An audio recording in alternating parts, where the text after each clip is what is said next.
There's a strong role of the fake news in this small group too, because they don't listen to anyone. They listen only to the people who are part of them. Maybe on WhatsApp or something like that, or Telegram, the big groups that support their own beliefs.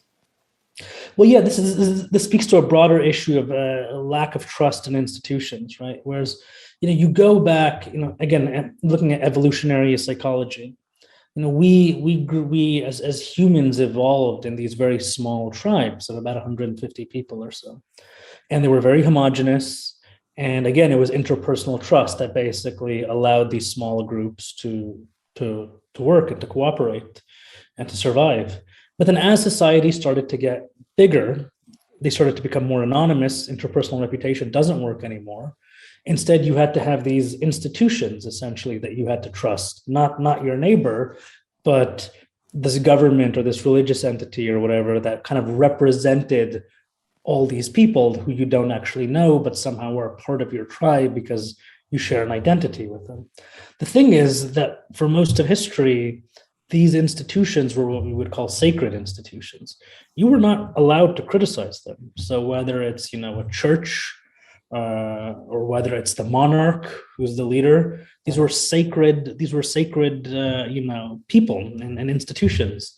And so you had to respect them. And if you even maybe showed some questioning of the legitimacy of these institutions, you would be called a heretic. And, you could be tortured and killed for doing that. But liberal democracy ushered in was basically saying, no, it's fine.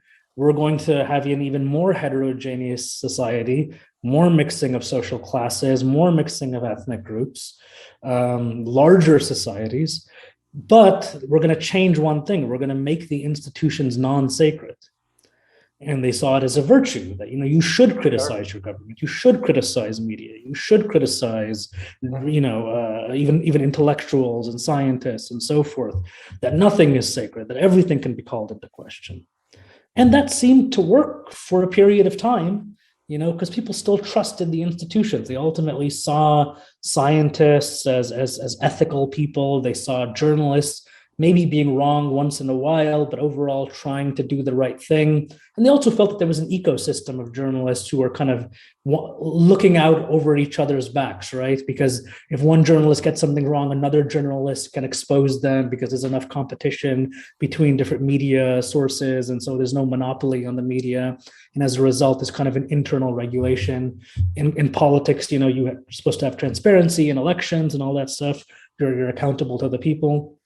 But what's happened really in recent years is a total loss in these trusts and in these non-sacred institutions. People think that the media is lying to them, completely mainstream media that's totally corrupted. They don't even believe in elections as being fair or legitimate anymore. They think people are just stealing offices left and right. They don't even believe in scientific institutions as much anymore. COVID really, expanded that sense of distrust in science. But it was growing even towards, the environmentalist scientists. People stopped trusting them a while ago. Pollsters, social scientists. So there's a sense that, even these people are corrupted. And they can point to correct things. The fact that, scientists do receive funding from big pharmaceutical companies, or they do, get research funding from the US Department of Defense. Even I've received, funding from the US Department of Defense. Of course, we have rules and regulations that are put in place to ensure that there's no political influence over the research. And it's, we have but nobody cares about that. Nobody really wants to sit and listen to me talk about all the different agencies that are involved to guarantee that there's absolutely no influence whatsoever between my donor and the work that I do. And I've said things that are totally anti-Department of Defense, and I never got any of my funding cut for doing so, but they don't care. They just hear, oh, he gets DoD funding. He's got to be corrupt.